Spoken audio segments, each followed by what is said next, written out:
Hello दोस्तों, यह बेपनाह मोहब्बत कहानी का दूसरा भाग है।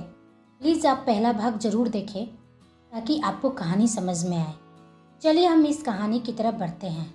नैना को कुछ दिन में दूसरी कंपनी से ऑफर मिलता है और आज वह सिद्धार्थ को अपना इस्तीफा देने का फैसला कर लेती है। सिद्धार्थ बोला, यह क्या है? तुम इस जॉब को छोड़ना चाह रही हो? नैना ने कहा, यस सर, प्लीज़ आप मेरा इस्तीफा स्वीकार कर लीजिए। यह सुनते ही सिद्धार्थ गुस्से से कहता है, यह मेरा ऑफिस है, कोई धर्मशाला नहीं, जहाँ जब मन हो कोई आए और अपने मन से चला जाए। आई हो मेरी मर्जी से तो जाओगी भी मेरी मर्जी से ही।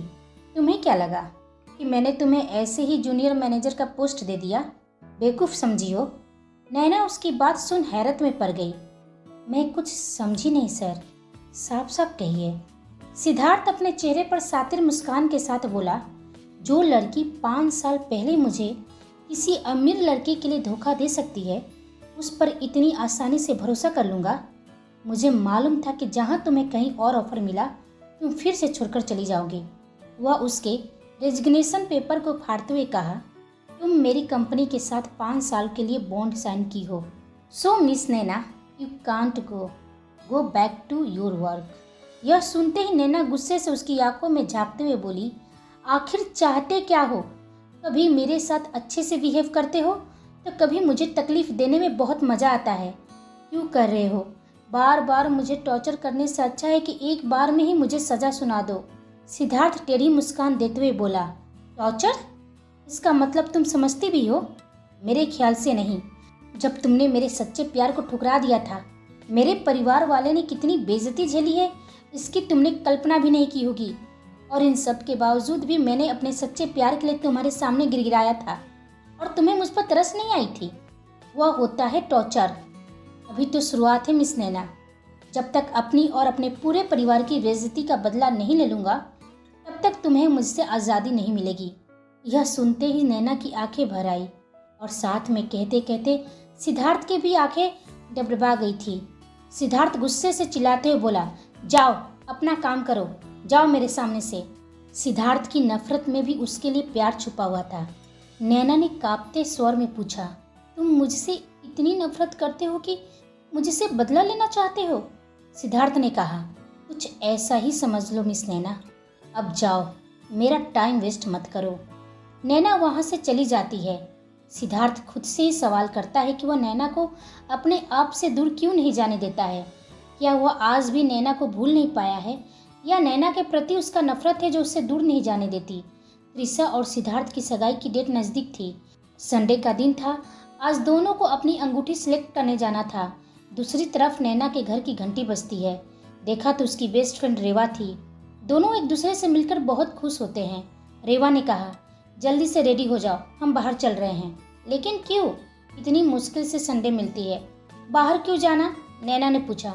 क्योंकि एक गुड न्यूज़ है, इस खुशी को सेलिब्रेट करने बाहर जाना होगा। मेरी शादी फिक्स हो गई है।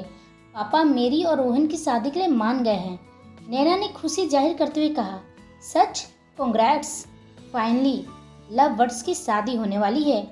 यू आर सो लकी रेवा। बहुत मुश्किल से किसी को उसका सच्चा प्यार मिलता है। किस्मत हर किसी की लाइफ में सच्चा प्यार नहीं लिखती है। रेवा ने कहा, और तू बता, तुझे जॉब भी मिल गई और मुझे बताया भी नहीं। और अब आंटी कैसी है? वैसे ही जैसे पहले थी। डॉक्टर ने कहा है कि बस दुआओं का ही सहारा है। दवा तो चल ही रहा है, बस भाई के बारे में पूछते रहती है। रेवा ने कहा, समझती हूँ, तुम्हारे लिए बहुत मुश्किल होती होगी ना, मगर क्या कर सकते हैं, किस्मत के हाथे हम सब मजबूर हैं। अब चलो भी बाहर। दोनों उस मॉल में पहुँचते हैं जहाँ सिद्धार्थ और त्रिशा भी आए हुए थे। बाई चांस चारों एक दूसरे के सामने होते हैं। नैना को देख त्रिशा का मुँह उतर जाता है। रेवा सिद्धार्थ को पहचान जाती है और कहती है, सिद्धार्थ, हाय, कैसे हो तुम? रेवा, यार मैं तुमसे कितने साल बाद मिल रहा हूँ। मैं तो ठीक हूँ, अपना बताओ, कैसी हो तुम? बहुत बड़े आदमी बन गए हो। आए दिन तुम्हारे बारे में न्यूज़ छपते रहती है, पढ़कर तुम पर बहुत गर्व होता है। मुझे तो विश्वास ही नहीं हो रहा है कि तुम अभी भी बिल्कुल पहले ही जैसे हो। सिद्धार्थ त्रिशा से परिचय करवाता है। रेवा, यह त्रिशा है, मेरी होने वाली मंगेतर। नैना थोड़ी दूर खड़ी यह सब देख रही थी। रेवा सिद्धार्थ को बहुत आश्चर्य से देखती है। ओह, कांग्रेट्स तुम दोनों को, आखिर तुमने अपने लिए कोई जीवन साथी ढूंढ ही लिया। त्रिशा ने कहा, तुमसे मिलकर अच्छा लगा रेवा। सिद्धार्थ के बारे में तुमसे और जानने का मुझे मौका मिलेगा। रेवा ने कहा, मेरी भी शादी अगले मंथ ही है, तुम दोनों आओगे तो मुझे बहुत अच्छा लगेगा। सिद्धार्थ ने उसे कांग्रेट्स कहते हुए कहा, श्योर, तुम बुलाओ और मैं ना हूँ, ऐसा कभी हो सकता है क्या? लेकिन उसके लिए तुम्हें मेरे घर पहले आना होगा। रेवा ने मुस्कुराकर हाँ में जवाब दिया। प्लीज़ ज्वाइन अस, हम अपनी एंगेजमेंट रिंग देखने जा रहे हैं। तुम भी चलोगी तो मुझे बहुत अच्छा लगेगा। नैना तभी टोकती है, सॉरी, हम नहीं जा सकते हैं, अब चलो यहाँ से रेवा। सिद्धार्थ नैना को कहता है, मिस नैना, मैंने आपसे नहीं पूछा है, रेवा से पूछा है। आपको प्रॉब्लम है तो आप यहाँ से जा सकती है। रेवा ने नैना से कहा, नैना, सिद्धार्थ कितने सालों बाद हमसे मिल रहा है, वह इतना इंसिस्ट कर रहा है तो चलो ना, थोड़ी देर बाद हम वहाँ से निकल आएंगे। नैना ना चाहते हुए भी हाँ कर देती है। तभी रेवा उससे पूछती है, मुझे एक बात समझ में नहीं आई, तुम दोनों एक दूसरे को देखकर सरप्राइज्ड नहीं हुए और ना ही एक दूसरे से बात किए?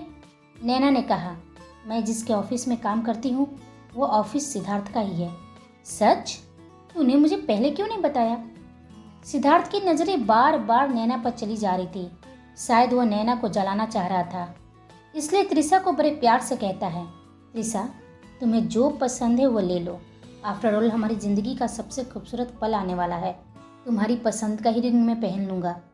त्रिशा मन में ही मुस्कुराती है और सोचती है, मैं खामखा डर रही थी, इस नैना के होने से सिद्धार्थ को कुछ फर्क नहीं पड़ता है। मुझे पूरा विश्वास है कि सिद्धार्थ सिर्फ और सिर्फ मुझसे प्यार करता है। सिद्धार्थ रेवा से कहता है, रेवा, तुम भी कुछ पसंद कर लो, मेरी तरफ से गिफ्ट समझ कर रख लेना। सिद्धार्थ की बार बार इंसिस्ट करने से वो मान जाती है। वह शोरूम दिल्ली का सबसे फेमस ज्वेलरी शॉप थी। नैना चारों तरफ घूम कर देख रही थी, तभी उसकी नज़र एक सिंपल से पेंडेंट पर चली जाती है। वह दूर से देखकर मुस्कुरा रही होती है। तभी उससे स्टाफ ने कहा, मैम, आपको कुछ पसंद आया? नैना ने कहा, नहीं, मैं बस ऐसे ही देख रही थी।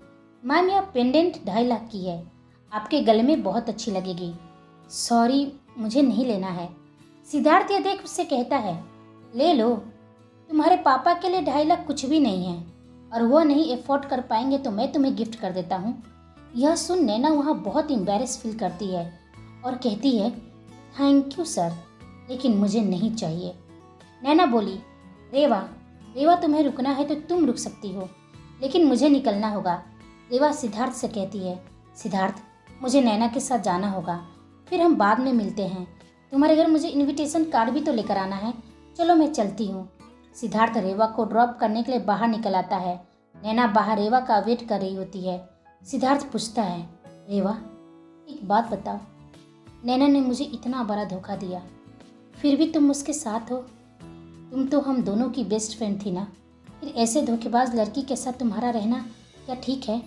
रेवा ने दबे स्वर में कहा, वह धोखेबाज नहीं है सिद्धार्थ, जिसे बार बार उसकी किस्मत ने धोखा दिया हो, और वह तुम्हें क्या ही धोखा देगी। मैं अब चलती हूँ, त्रिशा अंदर तुम्हारी इंतजार कर रही होगी। यह सुन सिद्धार्थ असमंजस में पड़ गया कि रेवा का कहने का क्या मतलब है।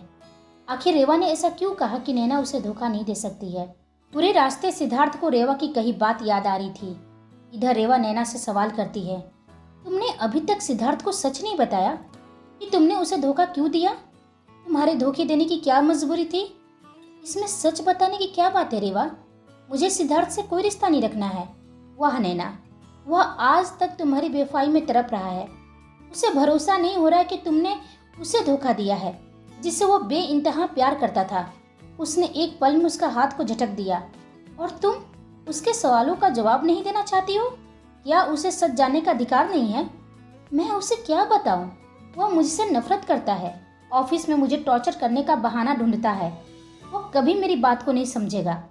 रेवा ने कहा, नहीं नैना, वह तुमसे नफरत नहीं करता है।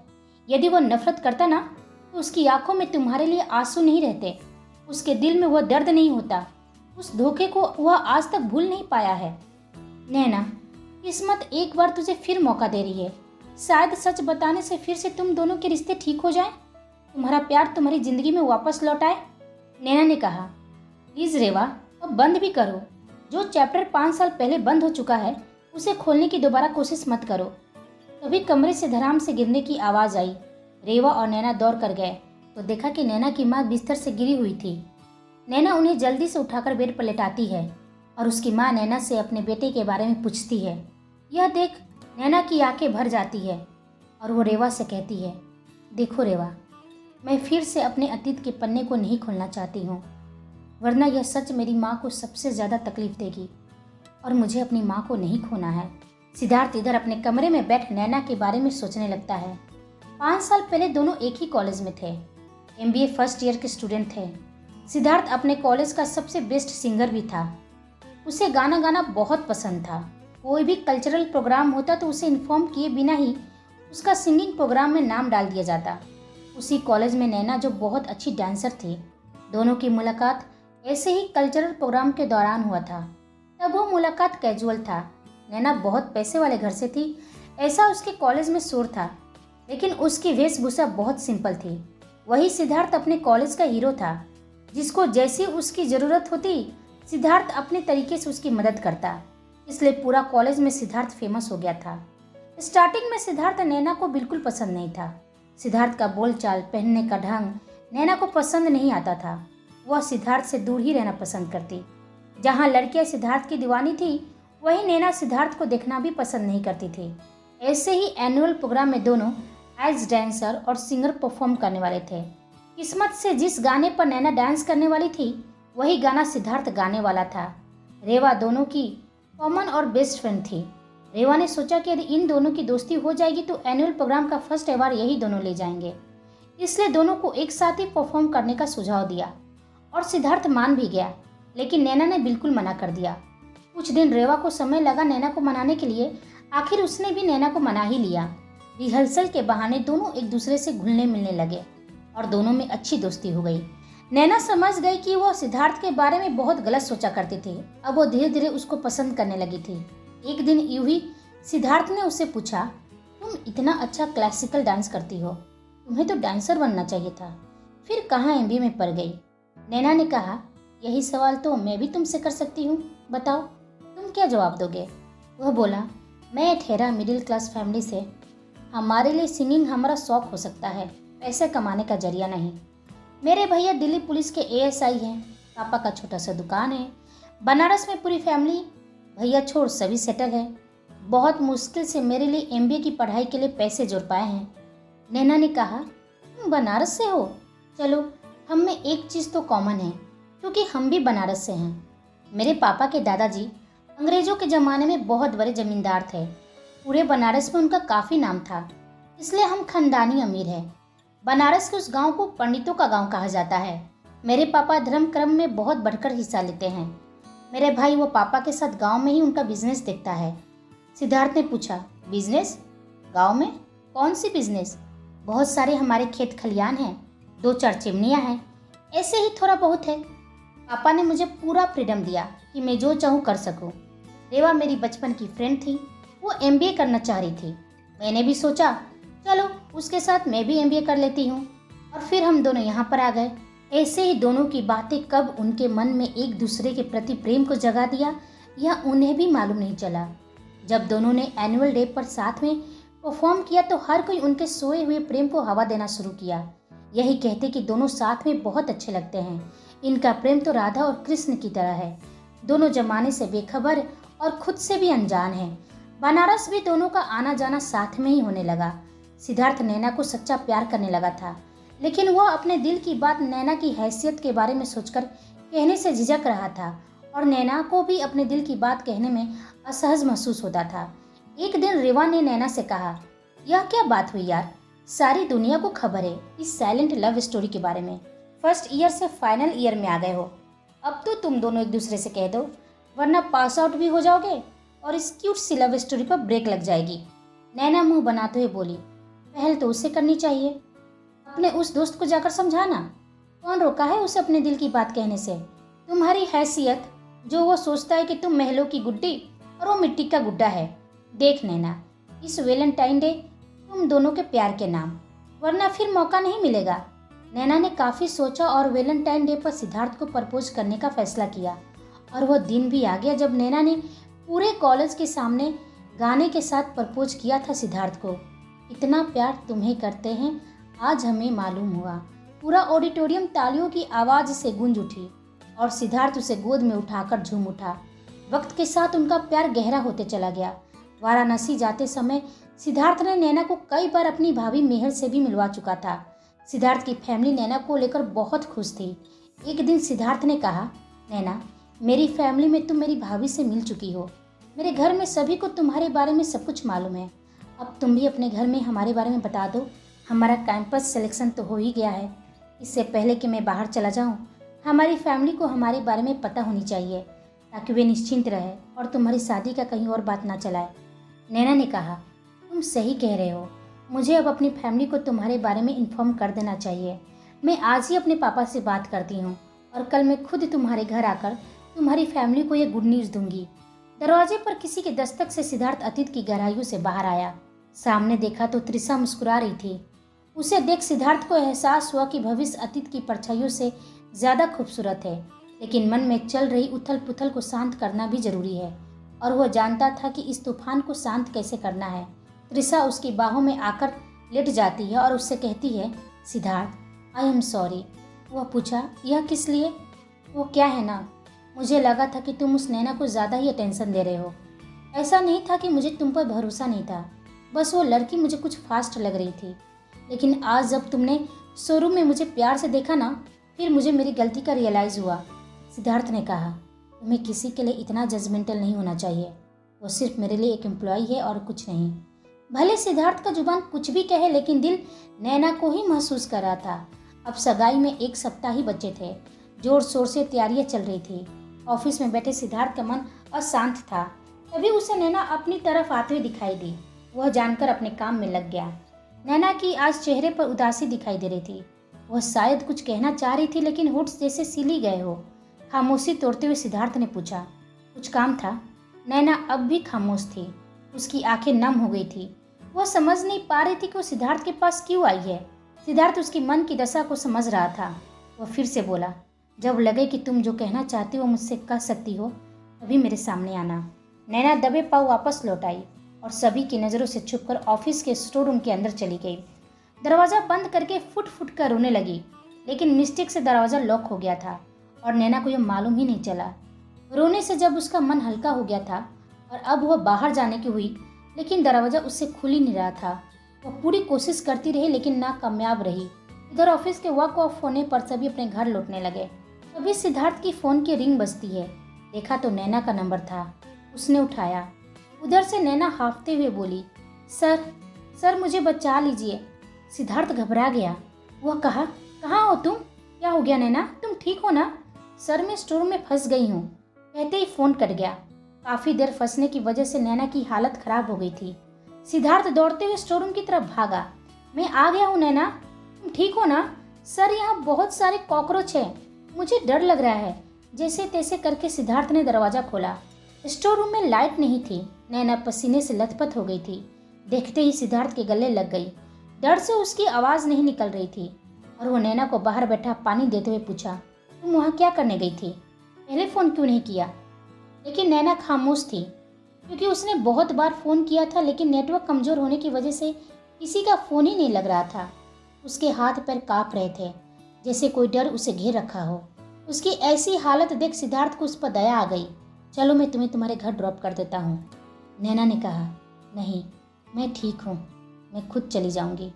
तुम ठीक नहीं हो, देखो अपनी हालत। आंखों में डर दिखाई दे रहा है। किससे डर रही हो? क्या बात है, क्या छुपा रही हो? मुझसे कह सकती हो। नैना ने कहा, आप नहीं समझेंगे, मैं चली जाऊँगी। उसकी बात सुन सिद्धार्थ का सब्र का बांध टूट गया। सही कहा तुमने, मैं नहीं समझूंगा, क्योंकि आज तक मैं यह नहीं समझ पाया कि तुमने मुझे धोखा क्यों दिया। नहीं समझ पाया कि मेरे प्यार में क्या कमी थी। नहीं समझ पाया कि यह जो लड़की पूरे कॉलेज के सामने अपने प्यार का इजहार कर सकती है, बिना डरे बिना झिझक के, वह मुझे मेरे सवालों के साथ छोड़कर किसी अमीरजादे का यूं ही हाथ थाम लेगी। सच कहा, आज तक मैं नहीं समझ पाया तुम्हें नैना। नैना अपनी बैग उठाकर जाने की हुई कि सिद्धार्थ उसकी हाथ पकड़ अपने बहुत करीब खींच लिया। दोनों इतने करीब थे कि एक दूसरे की धड़कन साफ साफ सुन पा रहे थे। आंखें भर आई थी दोनों की। दोनों खामोश एक दूसरे को कुछ पल यूं ही देखते रहे। ऐसा लग रहा था कि जैसे उनकी खामोशी ने उनके दर्द को खुद में ही समेट लिया हो। सिद्धार्थ नैना के हाथ को छोड़ते हुए दूसरी तरफ अपना चेहरा करके खड़ा हो गया। नैना दौड़ते हुए ऑफिस से बाहर निकल कैब में बैठकर अपने घर आ गई। सिद्धार्थ कुछ देर अपने ऑफिस में बैठा रहा है अपना दर्द के साथ। अचानक उसका दिमाग ठनका और वह स्टोर रूम में गया। लाइट ऑन कर चारों तरफ देखने लगा। जो भी सामान पड़े थे उन्हें हटा हटा कर देखता। वह सोचता कि यहाँ तो कोई कॉकरोच नहीं दिखाई दे रहा है। फिर नैना ने क्यों कहा कि यहाँ बहुत सारे कॉकरोच हैं? होते तो मुझे एक भी तो दिखाई देते। उसने कल ही स्टोर रूम की सफाई करवाने का सोचा। बेमान हो अपने घर वापस आया। सभी बहुत खुश थे, लेकिन सिद्धार्थ का मन रो रहा था। नैना भी उदास अपने कमरे में बैठी थी। मालती ने उससे पूछा, क्या बात है? मैं कुछ दिनों से देख रही हूँ कि तुम परेशान हो, और आज तो तुम बहुत डरी हुई लग रही थी। सब ठीक है ना? नैना ने कहा, वही डर मालती दी, आज भी मन से नहीं जाता है। लगता है जैसे वो मेरे आसपास ही है। वह टॉर्चर, वो मेरे साथ ज़बरदस्ती मेरे रूम में डर पैदा कर देती है। मालती ने कहा, ऐसा मत कहो, वह जेल में है, उसे कभी मालूम नहीं चलेगा कि हम यहाँ हैं। अपने मन से डर को निकाल दो, समय के साथ सब ठीक हो जाएगा।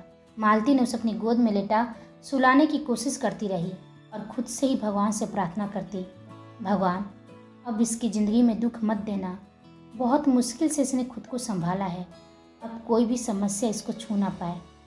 आखिर कौन था जिससे नैना इतनी डर रही थी? क्या हुआ था उसके साथ पास्ट में? क्यों उसे सिद्धार्थ के प्यार को ठुकराना पड़ा था? हम इन सारे सवालों का जवाब अगले भाग में देखेंगे। आप सभी को मेरी कहानी से जुड़ने के लिए बहुत बहुत धन्यवाद।